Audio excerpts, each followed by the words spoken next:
anyone abandons himself to being a victim, he's going to have to be one. With an IQ of 136, Kemper is now the prison's best reader of books for the blind. I'm saying I've wanted to kill my mother since I was 8 years old, and I'm not proud of that. It started with surrogates at a non-human level. Physical objects, my possessions, other people's, destruction of things that are cared about, and then destruction of things that are living on a lower level, small animals, insects, animals, and then finally people. It started coming to a head again, so I went back down. I ran away back down there. And then a month later, I'm up living with my grandparents in the mountains, and 10 months later, I murdered them. It made it worse to be on top of a mountain. I was literally on top of a mountain when it happened. And I sensed everybody in the world just stopping what they were doing, turning around, saw what I did, and are coming to get me. And I knew I was paranoid at that moment. I knew anybody that came up there and gave me a funny look or a fishy eye or quizzical look, I'd have blown their brains out thinking they were coming to get me. And if it had been in a city, I would have been a mass murderer at age 15. I would have killed until they gunned me down. I wouldn't have been able to reason my way out of it. I was scared to death, and I was violent. I felt my back hit that wall. I was the rabbit that always ran, that always backed away, always burned his bridges.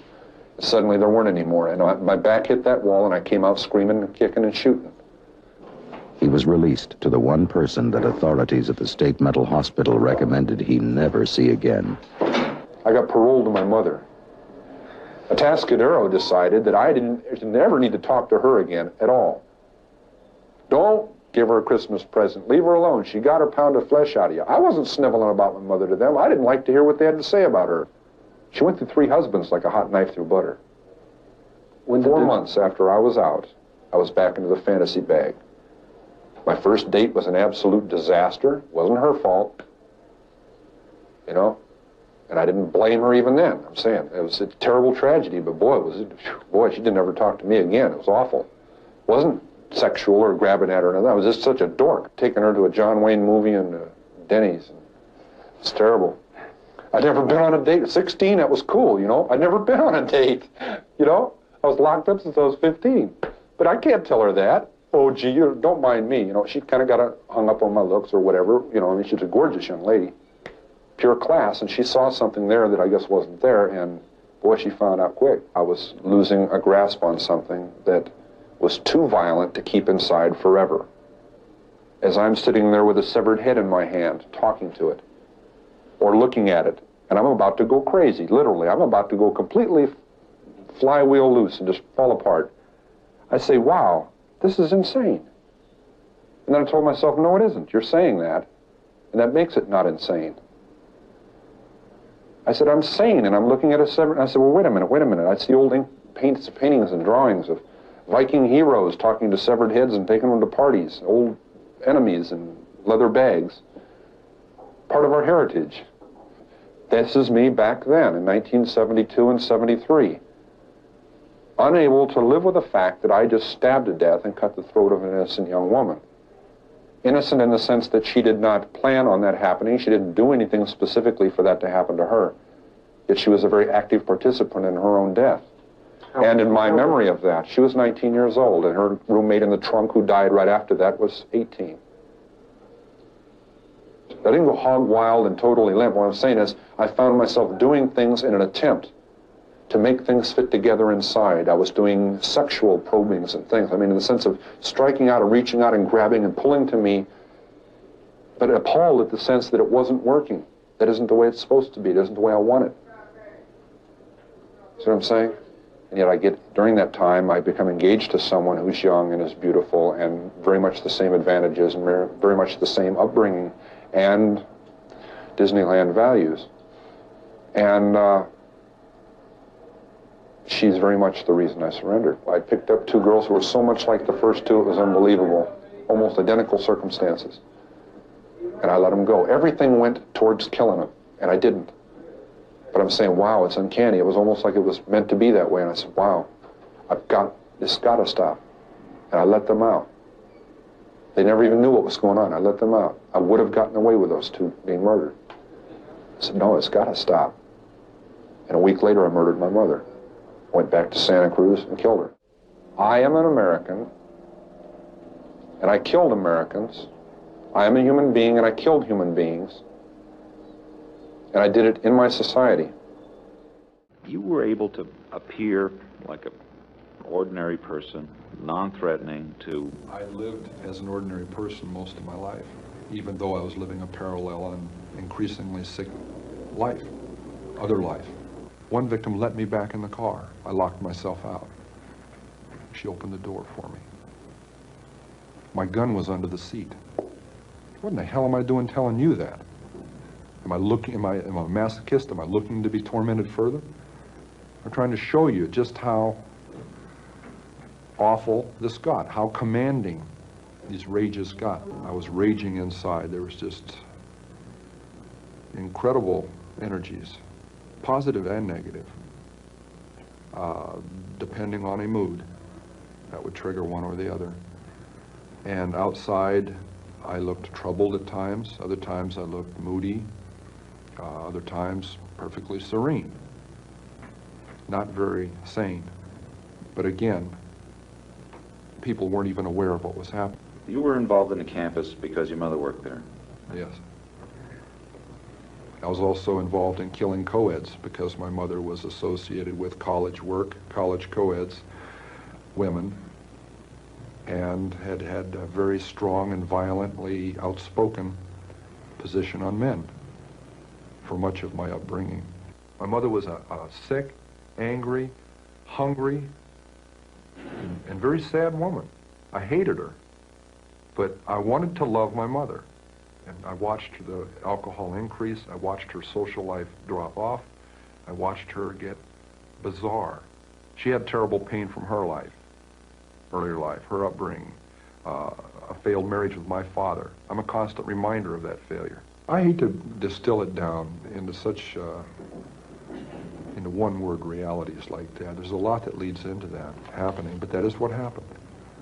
They represented not what my mother was, but what she liked, what she coveted, what was important to her, and I was destroying it. Why did you actually kill the girls? My frustration, my inability to communicate socially, sexually. I wasn't impotent, but emotionally I was impotent. I was scared to death of failing in male-female relationships. I knew absolutely nothing about that whole area, even if just sitting down and talking with a young lady. I need to be able to really communicate, and ironically enough, that's why I began picking people up. And I'm picking up young women, and I'm going a little bit farther each time. It's a daring kind of a thing. At first, there wasn't a gun. I'm driving along. We go to a vulnerable place where there aren't people watching, where I could act out, and I say, no, I can't. And then a gun is in the car, hidden. And this craving, this awful, raging, eating feeling inside. I could feel it consuming my insides, this fantastic passion. It was overwhelming me. It was like drugs. It was like alcohol. A little isn't enough. At first it is. And as you adjust to that, psychologically and physically, you take more and more and more. It's the same process. So it finally came down to the thing of, do I dare bring this gun out? Already realizing if that gun comes out, something has to happen. It was going to happen. I didn't see it then, but it was going to happen. I was playing a dangerous game with a loaded gun that got us all. When that gun was pulled out, I launched it out. I had it under my leg, out of sight, parallel to my leg in the seat. It was something that had been thought out in fantasy, acted out, felt out hundreds of times before it ever happened. Kemper drove them at gunpoint to a secluded area near a park. He took one of them into the woods, leaving the second girl tied in the car. I'd just gone through a horrible experience with her roommate, stabbing her. And I was in shock because of that. I couldn't believe that it was that way. And I'm walking back there bewildered. I gotta kill her. I can't let her go. She's gonna tell on me. Everybody's gonna get me.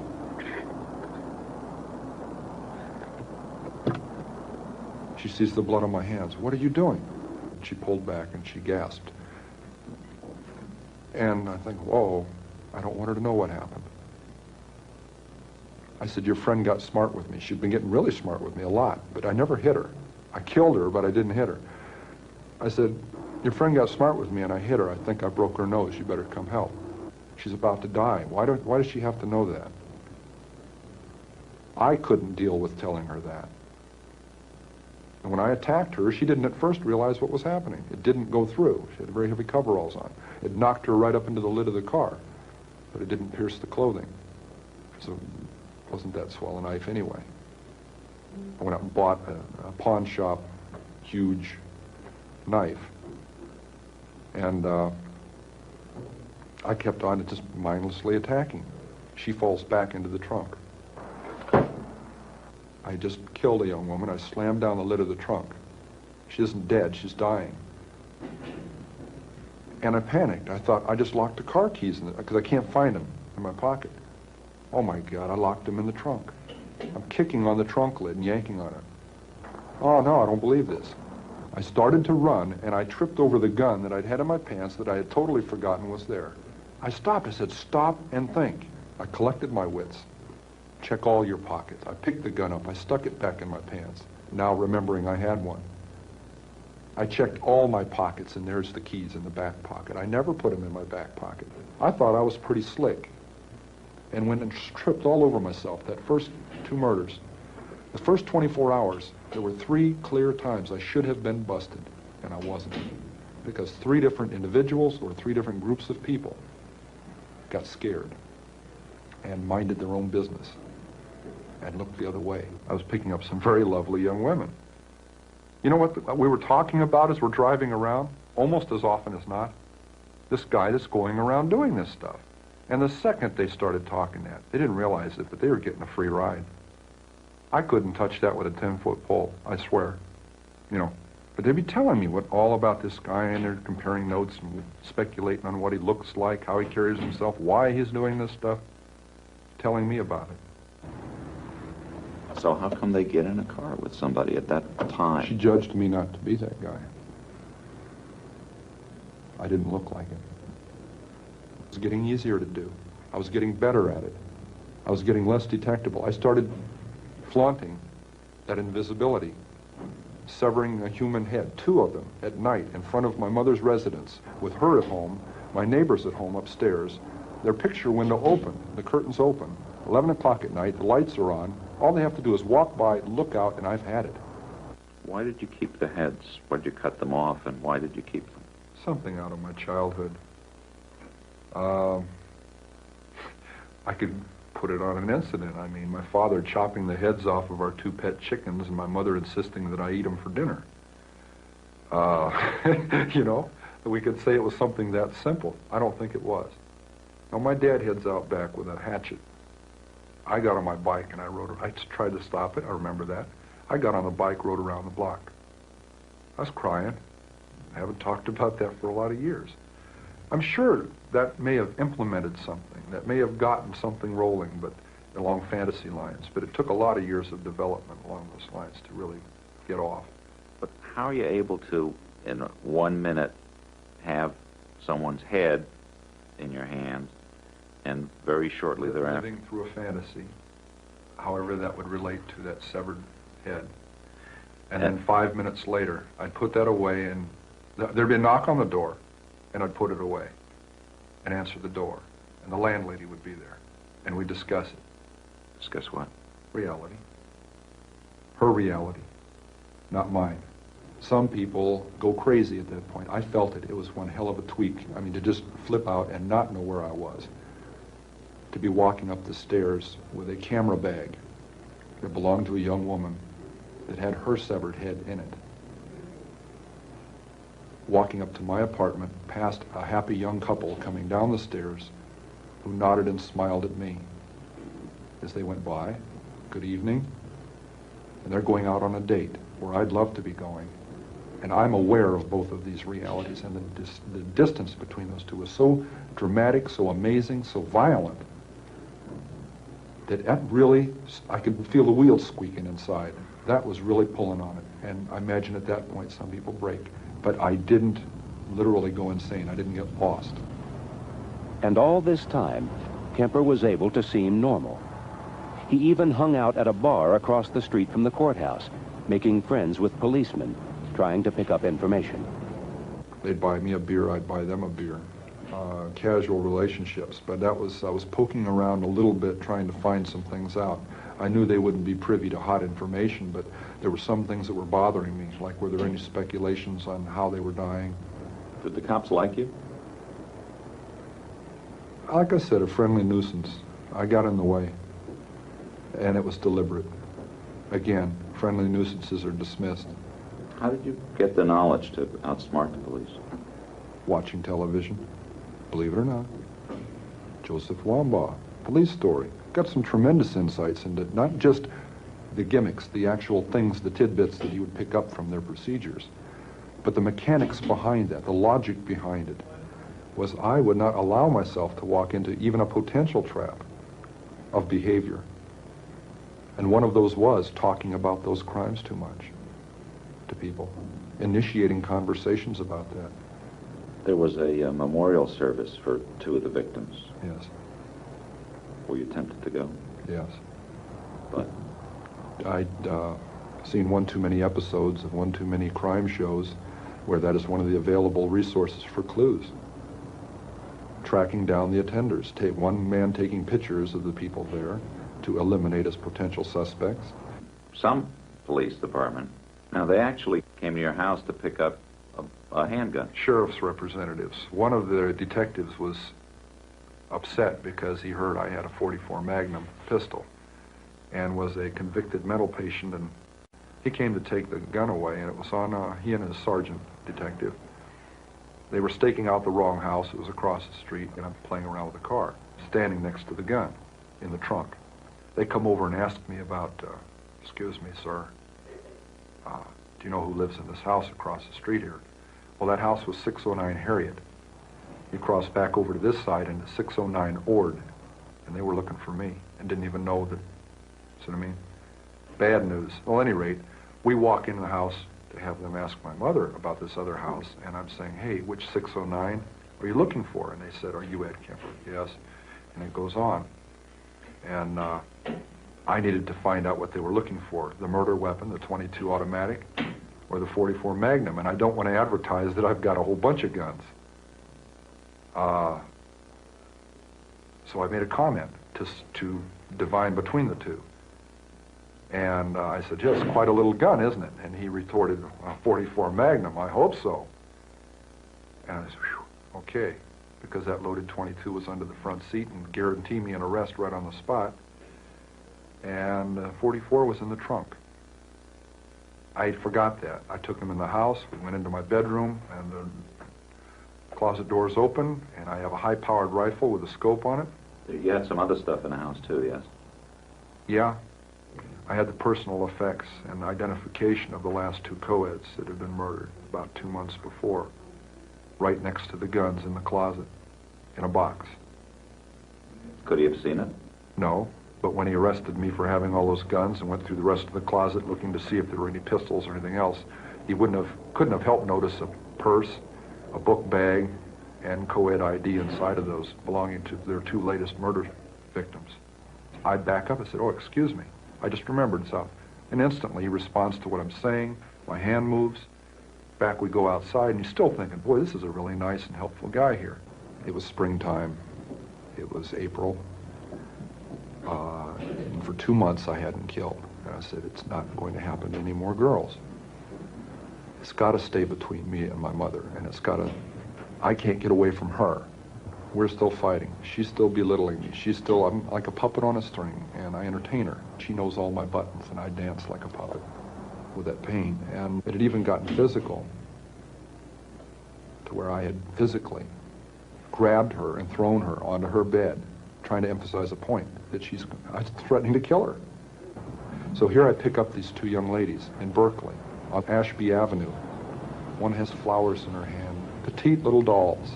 They're in granny dresses, and they're hitchhiking, a couple of real experts. I want to see how together I am, if I can resist this temptation. You going to Walnut Creek? Great.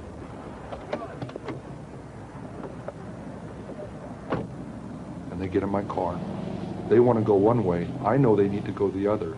If they go the way they're insisting on, we're headed right back out to where the first two co-eds were murdered. And I'm saying to myself, oh my God, all I got to do is relax and they'll take me to their death. I've got the gun in the car, the same one I've been doing it with. I insisted. As gently as I could, I took them where they needed to go, to their college.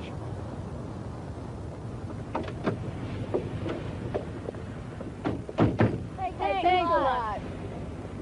That was 1 week before I murdered my mother.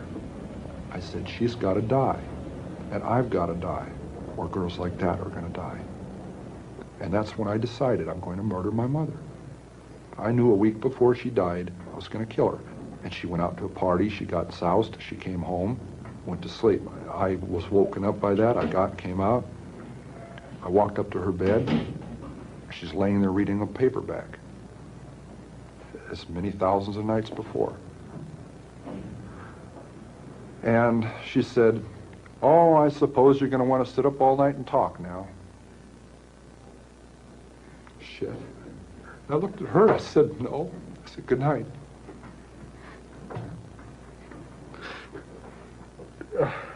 And I knew I was going to kill her, you know? And I was so cold, it's so hard. And that's the first time in 10 years I've looked at it that way. I mean, that intensely, that honestly. It hurts. Because I'm not a lizard, I'm not from under a rock. I came out of her vagina. See? I came out of my mother. And in a rage, I went right back in. For 7 years, she said, I haven't had sex with a man because of you, my murderous son. This is one of our arguments. I cut off her head, and I humiliated her corpse. It's there, you know? A 6 young woman dead because of the way she raises her son and the way her son is raised, the way he grows up. And what's her closing words? I suppose you want to sit up all night and talk. God, I wish I had. Your grandmother and her daughter-in-law, your mother, were 2 women very important in your life, and you killed them both. Could you say what they were like that led them to the same fate? Same thing that kept them from ever being friends. They were both aggressive, matriarchal women. They'd been the daughters of strong matriarchal women. I still loved my mother, and it's hard for somebody to comprehend that you murder your mother through love. It isn't a rational process. It's a very painful process. It isn't rational, and I've got to still live with that. Why did you wind up giving yourself up? It had to stop. It had to stop. Once my mother was dead, there was almost a cathartic process at that point. I got physically ill right then, when she died, when I murdered her. And once she was dead, there was no way I could back out. I had backed down from giving up 1,000 times. You know, I used to get drunk and go sit out in front of the sheriff's department in a parking lot across the street on one of those little concrete parking berms, and I just sit there and say, no, I still can't. The clanging doors, I could still hear them. No, because it'll never open again. You know, so I rationalized that to give up would be insane. To give up would be crazy. I'd be giving away my freedom, and I don't need to. But I look back on that and wish I had earlier, when I was saying those things to myself. The people who were later dead wouldn't be. The regret that came later would have not had to be. Those people, not things, those people would still be with their families, with their loved ones. They would have their own families if I had had the courage to make that decision instead of painting myself into the corner. Where might you be if you'd never given in to the impulse to murder? Where might I be? If my parole had been successful, I believe I'd be married, I'd have children, I'd be heading toward my first grandchildren. I altered, well, they weren't really spontaneous. I altered how I approached these young ladies from the point of capture, from the first time. What I had wanted to do was to secure them and to suffocate them with plastic bags over their heads. I had some completely unrealistic perspective that that was quick, that they would lose consciousness rapidly. But the first young lady that was in the back seat, it was Mary Ann Pesh. I finally secured her. She argued a lot. She was dialoguing, trying to change up control of the situation. She had already decided I was in control. I was trying to gain control. I was convinced she was in control of it. So for about 20 minutes we were arguing back and forth over what was going to happen, and I was trying to keep it away from what was intended, which was murder. And I decided at that time I wasn't going to tell anyone I was going to rape them. I didn't say that at the time, but I left that wide open as the avenue that it's going to be a sexual release. And that got them very distressed, and it was obvious to me that if I was going to pursue what I was doing, that distress had to stop. So I went into unfortunately, more effective behavior of letting them help me. I let more of my personality come out, and I was suicidal, very disturbed, grasping out at someone. I had abducted them, and I wasn't going to let them out of the car because I was tired of people walking away from me. So some of that was very true, but I manipulated that to allow them to help me to the point of resolving their behavior until we got to a place where they could be killed. And that is, I have the biggest problem with that on a guilt basis, because obviously that entailed unusual trust between the captor or the perpetrator and the victim of the crime. At one point, in fact, on the fourth victim of the crime, Miss Shaw, she actually got back into the trunk under her own power. I had a cast on my left arm, it was broken, and I walked her back to the trunk of the car where I told her I was going to keep her undercover so that I could get her to my home where we could talk, but I didn't want neighbors seeing her coming to the house or leaving the house. And I made that sound realistic to her. So she didn't want to get in the trunk, but was willing to. When she got in the trunk, I shot her. So I'm trying to remember this from a long time ago, but another round had entered and exited that padding area. So there were 3 holes in that padding area that was head level with her. It was off to her right, to my left. She was moving about in the back quadrant there, trying to avoid the shots. That wouldn't have happened. I realize if I'd never done it, it wouldn't have happened, but well, my original intention was to make it very quick and neither one of them to be aware of what was happening, and it was not to keep them from stopping the crime, it was to keep them from suffering. I had a real bad problem depriving people of their lives. It wasn't the aspect of killing them, it was the aspect of possessing their bodies afterwards. So it was almost after an effect, evicting someone from their human body. And I'm sorry it sounds so cold, but that's about what it analogizes. At the time, I wanted my case to look like random killings, unrelated. As you know, there was no real understanding of serial killing at the time. And when I told the police, they asked me how many people I thought I could have killed in the fashion that I did. Out of the approximately 1,000 individuals that got in my car over a 3-year period that I was out there, this being a hobby, a side hobby of mine, I was driving around. I love to drive and picking up anybody who wanted a ride. And then later on, focusing on more difficult cases, people I was convinced wouldn't want to get in because I'm a single male young adult, two-door car. They're not going to want to get in and ride with me. I made that a challenge, almost like a chess game. And the more clever they got about checking me out ahead of time, the more clever I got about appearing innocuous and in a hurry and a businessman. And the best one for assuaging that last check of me was just to glance at my watch and look slightly irritated and, oh, well, I guess I can stop and give this person a ride. It seemed to have a very positive effect, even with the most sophisticated hitchers, which included the Pesh and Lucchesa girls, the first 2 victims. So really, you're a psychologist in your own right from the standpoint of how to size up people, how they'll respond to you. How about sociologist and at a very lay level? A psychiatrist is looking for pathology. I was looking for ways to influence people. Yeah, okay.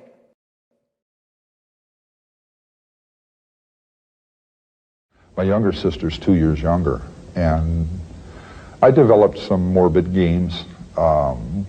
My life had started going that way at about 8. At a certain time of the evening, the family left the center room, the living room of the house. My mother and my sisters, or my sisters themselves, would go up to bed upstairs, where I used to go to bed, upstairs. I had to go down to the basement. And an 8-year-old child had a tough time differentiating the reason in that. Why am I going to the basement? I'm going to hell, they're going to heaven. And what were those games that you played with your sister? Okay. Well, the one I remember someone talking about in a book was one that was playing gas chamber or electric chair or something. And we had this big old overstuffed chair up in my room. And it was not just my sister and I, it was my sister and I and a friend, close friend. We got into all these games. We got into one game where we'd roll up in a rug and a person would try to get out of it. It was just like a large throw rug. And it was, I guess, what fascinated us individually about it is it was a completely, it broke up the monotony, I guess, of what we were doing. Didn't have a lot of toys to play with. We got bored with those pretty quickly. So we looked for things to do. You roll up in the rug and you try to get out, and the other two would leave the room, and we see who could get out fastest. You know, you try to work your way out sideways or scoot out the end of it or whatever. And it went from that to being tied in this overstuffed chair with a cord or something, or pieces of sheet or sash or something. And it went through this process. I guess that's back in 1960 when Carol Chessman was executed. What were those fantasies? What were they? Yes. Possessing the severed heads of women. Men didn't turn me on. That wasn't I couldn't appreciate the appearances of a guy. That when I was young, I was about 8 or 9 years old, I went to this little come-on. It was like at a record store or something, and they had this crowd of kids there, and there was a magic show. And this guy, you've probably seen it, the fake guillotine, hand pressed, and they put the potato there, and someone puts their neck in the brace, and they slam this thing down, and the potato down below chops in two, but the person's head doesn't fall off, right? And everybody gets very fascinated by that. Oh my God. And then when he puts the blade in place and he pushes it down, it goes through that neck hole. But it never chops anybody's head off. Okay, so he wanted to volunteer I'm not standing in this crowd watching this show.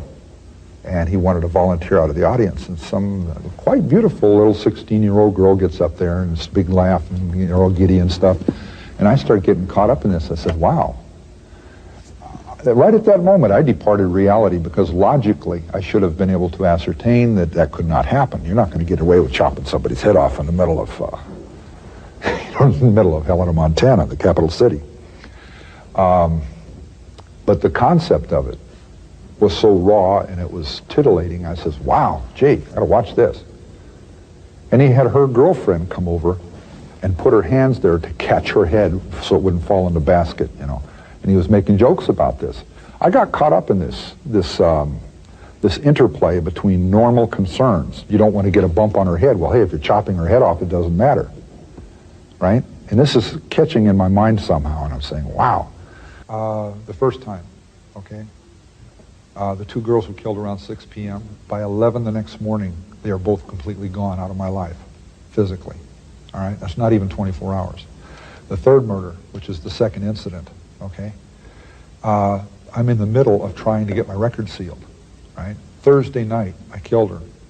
I took off Friday. I didn't go to work. I called in sick, took CTO, all right? Dismembered her body, got rid of her body, but kept her head and her hands because they're identifiable. They're highly identifiable. I kept those at the apartment, okay? That Friday night, Thursday night, I took her. Friday morning, she was dismembered. Friday night, she was disposed of, right? Saturday morning, I left, right? And I wasn't satisfied that I took the head along in the hands, but I couldn't put them someplace that could be sure they wouldn't be dug up by an animal or just be somewhere. It's scary going out there trying to bury somebody or dispose of body parts in a community or out even in the boonies where you don't know where you're at and who can come up at any moment.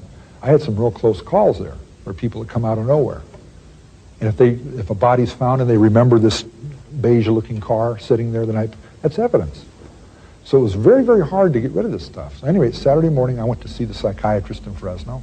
Saturday afternoon I saw the other one. Saturday evening I'm with my fiancée and her family over in Turlock. Sunday night I come back to my apartment. Could you tell us how long you've been in prison? Excuse me.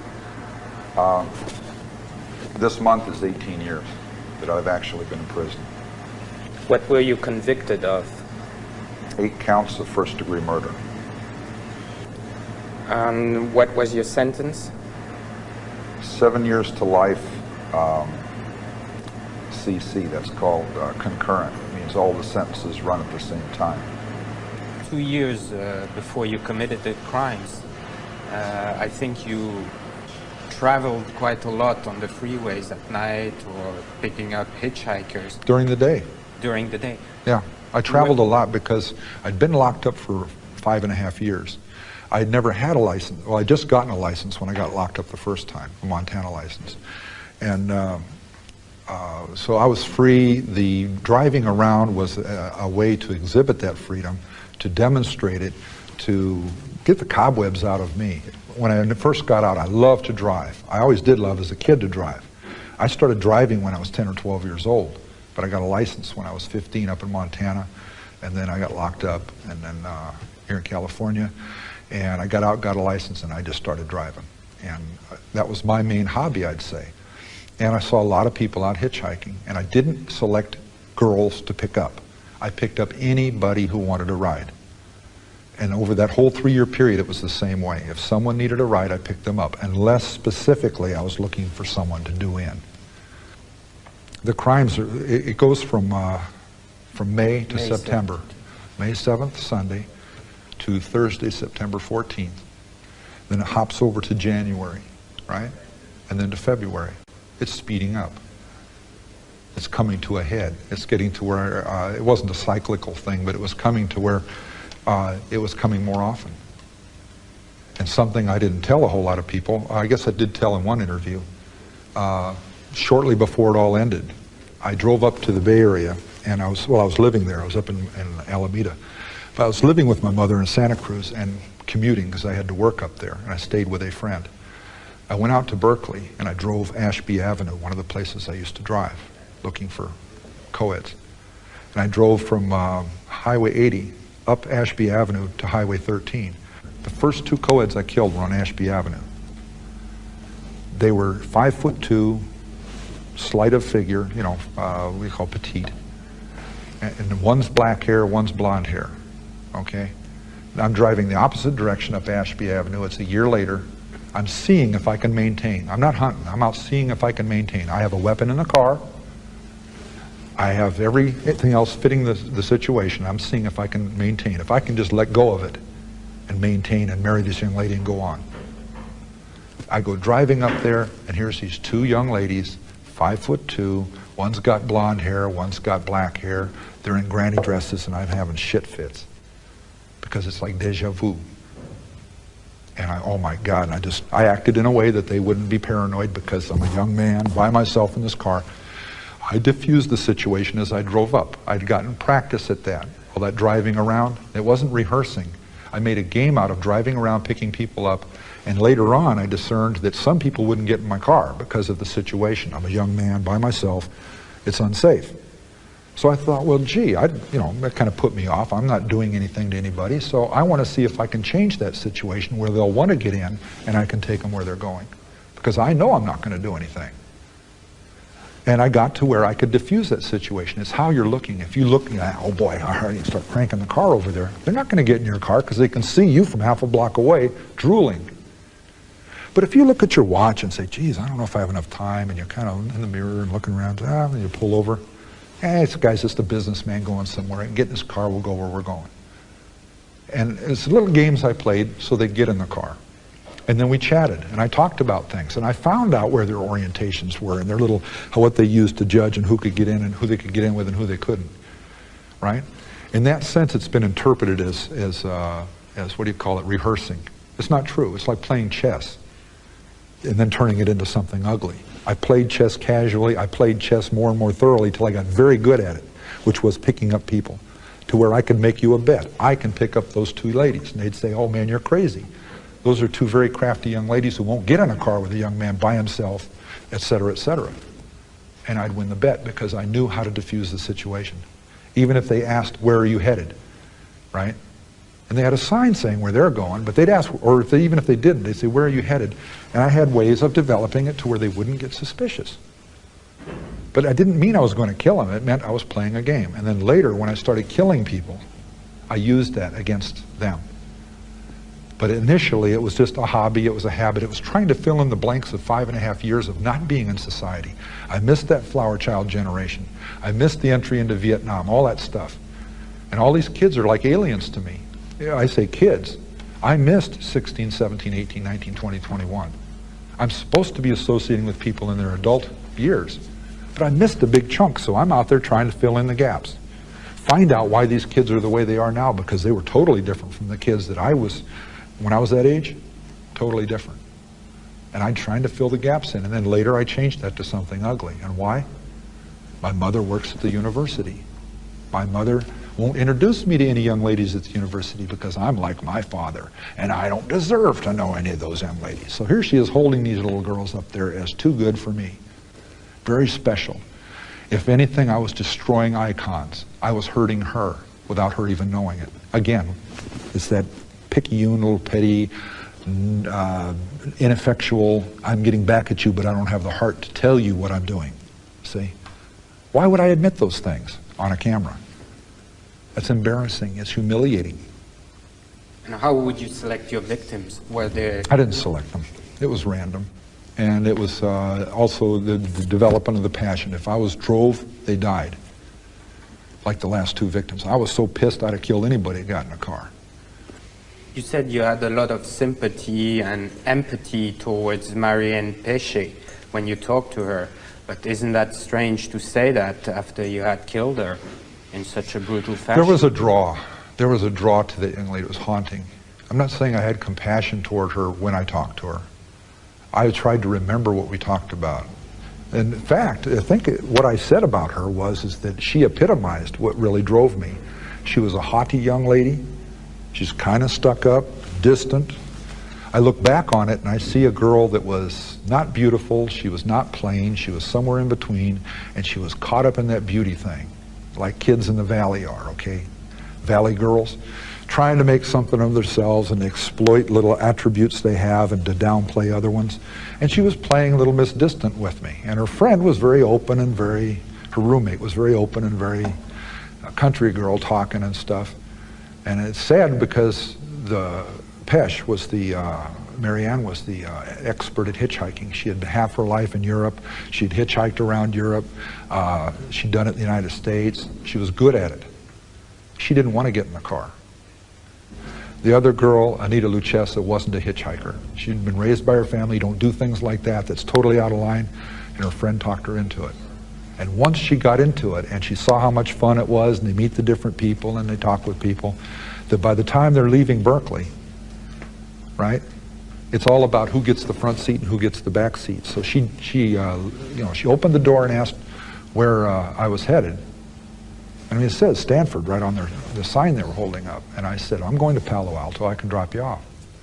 Oh, great. And she jumps in, grabs her stuff, jumps in, opens the back seat up for her friend, who's standing there looking at me long and serious about whether or not, because I could tell at the time, she knows better than to get in. Single adult, it's a coupe instead of a four-door car, so she cannot get out other than through the front seat. So that's all the warning signs of not getting in with a single, in that kind of a situation.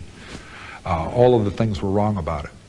But when I drove up, I pulled that little stunt of looking at my watch. Do I have time to pick them up? And you wouldn't believe how much effect that kind of thing has. And when she kept staring at me and looking for something wrong in my eyes, I gave this look back like, I don't understand. Why are you looking at me like this? I gave her that back, and she says, oh, this guy's a dork. He's innocent as hell. She gets in. Okay. We're driving along, and I'm looking at this young lady in the rearview mirror. And I look back at it years later, and I'm saying, she kept looking me back, too, right in the eyeballs. I'm wearing dark glasses, but they're not totally dark. And I'm realizing now that she could see me looking at her, and she was looking right back at me. And instead of saying something to me like, what are you looking at? Or, hey, maybe you ought to drop us off or something like that, she just kept looking back at me. And I'm looking at her, and she keeps looking at me. And I'm thinking she's playing this little game. It's not really teasing, so to speak. It's just this little psychological game back and forth that men and women do sometimes. The young girl in the front, Anita, was at one point in the driving, and I'm sure they were doing little looks at each other and little comments that I didn't pick up because I'm driving and looking for places to go. That somewhere in that communication, she gave me this sexy little look, you know, like, oh boy, you know, you're a pretty good looking guy, you know, da da da.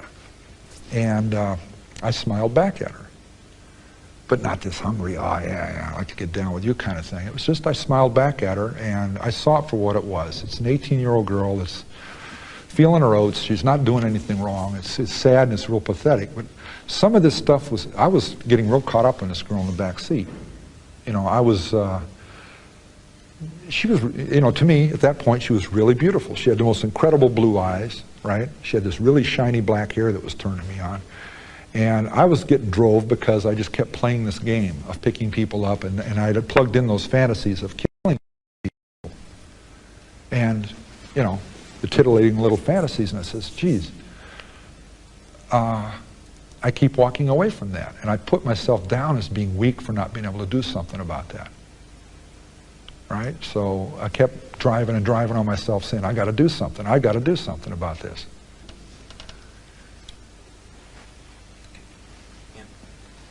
How were you feeling while you were killing? What? Well, he said especially the first two, which were very messy. It was a shock that first time. That horrified me. I did everything stupid, everything wrong, if I were trying to get away with it. It was just really, really dumb. The knife I fell back on, that was a fallback position. I was trying to smother her. That didn't work. And she was struggling against that and arguing with me about it. And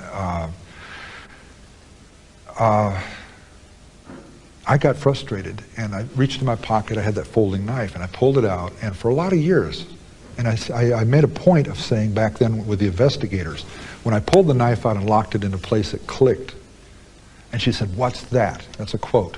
What's that? And she was kind of like a naggy kind of thing. What's that? And I couldn't figure out why she said that. Like, it's not that big an impact, a little clicking sound behind her, you know, amongst what's going on, and it hadn't been murderous up to that point. It had been an aggravation, and I had her tied up, or handcuffed. And it took me years for it to dawn on me, trying to look at it from different points of view to understand these things, why she said that. You know why she said that? Because I had brandished this gun. And I had cocked it once, and it clicked. So in her mind, very possibly, I had pulled the gun out and was going to shoot her. So she said, what's that? And thinking I've pulled the gun out now and I'm cocking it. Not realizing I'd pulled a knife out. I still had the gun in my pants. I stabbed her. She didn't fall dead. You're supposed to fall dead. You're supposed to go, oh, and fall dead. I've seen it in all the movies, right? Doesn't work that way. When you stab someone, they leak to death. They lose blood pressure, and you stab them more and more and more. You complicate it many times by where you're hitting, the pain you're causing, and the aggravation of the person involved, plus whether or not they leak a little faster. It wasn't working worth the damn. I stabbed her all over her back, and she even turned around. I stabbed her in the side and in the stomach once. Why? As she turned around, I could have stabbed her through the heart. But her breasts were there. And it actually deflected me. I couldn't see stabbing a young woman in her breast. That's embarrassing. I didn't say that to them back then, I don't think. I may have. But that's humiliating to admit that I was that affected by her presence. I stabbed her in the belly. That had to hurt worse. I didn't do it to make it hurt. I was trying to shut her up. And she ended up getting her throat cut. And I learned the term ear to ear, what that meant, because that's the way it went. And she went out of it completely right then. She lost consciousness and died probably just moments after that. But I just backed up out of the car. My hands are covered in blood, and I'm saying, oh God, I did it, I don't believe it, I did it, shit, I've done it. Now I got to kill the other one. And toward the end, when I picked those two girls up, and I said they were just like the first two, like Marianne Passion and Anita Luchessa, who'd haunted me all this time, and now two more just like them get in the car. We drive up 13, and we get to this figure 8 cloverleaf interchange where it hits 580, and they want to go under the freeway and back up on and head out this way. And out that way, I happen to know just a couple of miles down the road is Palomares Drive, where I took Anita Luchessa and Marianne Passion and killed them. Mills College is back this way, toward downtown. They don't think so. They want to go this way. I'm saying, gee, you don't want to go that way, and I can't tell them why. You do not want to go that way. Mills College is this way. Well, no, we go there, and we know where it's, we live there, and we want to go. And as we're approaching this interchange, I'm saying, no, we need to go in the right lane, get up on the freeway and go downtown. You want to get in the left lane, go under, cross up, and that's going to be another step closer to you dying. Because even if I don't go all the way out to Palomares Road, up 580, if I stop where it starts to go out in the country, and I get back on the freeway, that's where I used to work on the highways. That's one of the places where it's a cul-de-sac. You drive down there, it's a very quiet street, comes down up onto the freeway very sharply, and they're dead. If these urges take over. And if I go that way, it's not encouraging me to stop. It's testing beyond where I want to test. We've already gone beyond that by them getting in the car because, geez, it's just like those first two. I was actually scared to death. I was going to kill them. And by that point, I had killed all of the co-eds. It was 2 months after the last two. And I'm seeing if I can pull out of it, like drinking or something or smoking. And at the point where we're bickering, if they'd started shrieking or banging on the windows, I'm busted. They're going to pull me over, someone's going to call a cop or something, and they're going to get me and probably bust me on these other cases on a fluke, and I'm trying to save their lives. I don't want them going that way because I know Mills College is this other way. They get scared shitless. And, oh my God, we shouldn't have gotten this guy's car, and they're getting all puckered up and I said, just bear with me, be patient. If I'm wrong, we'll get on the turnoff, we'll go right back around, we'll take you out your way. But I know it's the next turnoff or the one past it this way, downtown. Trust me, please. And they're sitting like this, and they quit talking to me, and they're looking straight ahead. And I'm saying, oh, shit. Guns under the seat, so all just, whoa. I get up on the freeway, 2 turnoffs, Mills College. In fact, the next one said Mills College, next exit, But they're not relaxing or nothing. I had refused to take them the way they wanted to go and pushed it the other way. That's what scared them. But they didn't know the irony of it was if I'd have gone along their way, I'd have probably said, yeah, well, I'll just follow on through and oops, we'll do it one more time. How do you oops human lives? I don't know those 2 young ladies, and I don't know where they are today, and I don't know that they remember that little incident. But when I drove them to Mills College, inside of Mills College, to their college entrance, right to the building, to the dormitory, and they got out of that car and flew up those stairs. Never even looked back. I'll bet they quit hitchhiking quite so casually after that. But you know what? I don't think they know to this day how close that came. And the irony of it is, just to shut them up and not have them freak out, I could have gone the other way. But by that time, then we're going back up that groove of what I had done already and what I was familiar with. See what I'm saying? And that day, I knew I could not stop doing it. I knew I had no control over it. I had just minimal controls. But mainly, I could not stop it. It was going to happen again. And between that weekend day, it was a Saturday or a Sunday, I think it was a Sunday, between that Sunday and the next Saturday, all that week I was working, I built an image in my head, my mother's going to die. I'm going to kill her, and I am going to go to it with the police, and we're going to hold court in the street, and they're going to pound me in the ground, and they can fill in the blanks because I don't want to be around to explain it. All that week, it was a conviction that just got deeper and deeper in me. I got more and more morose. I got less and less talkative at work. I got more somber about what I was doing because almost every minute of every day, I knew that's what that next weekend held. That was Easter weekend, right? Worked half a day Friday, went back to Santa Cruz Friday afternoon, was drinking Friday night, fell asleep before my mother came home, woke up after she came home. And the last words we had were an argument. right? I walked into her bedroom to chat with her. In the back of my mind, I'm not going to try and blame her for dying. I'm just saying, in the back of my mind, I was hoping she could say something, or I'd say something that could stop all of this shit. A little childish hope in the back of my mind that she'd say something and I'd play it off. But you still went with a hammer. Wait a minute. You're wiping out the moment here. I went in there hoping I could stop this stuff. In the back of my head. I'm not planning on it. I'm just a little hope. And the first thing out of her mouth was, she's reading this book and she just flaps it down on herself and says, "Oh my God, I suppose now you want to stay up all night and talk." That was one of her favorite peeves, when I come in late at night and want to talk. And once in a long while, like that night, I spun on my heel and said, "Nope, good night," and walked back out. And she knew she'd hurt my feelings, and the next day we'd sit down and talk. Except I knew that we weren't going to talk. And I went back in my room and I laid down. I did not go to sleep. I laid there for 3 hours, 4 hours, till 4 or 5 in the morning, a little after 5 in the morning, and walked in there with a hammer and caved in the side of her head.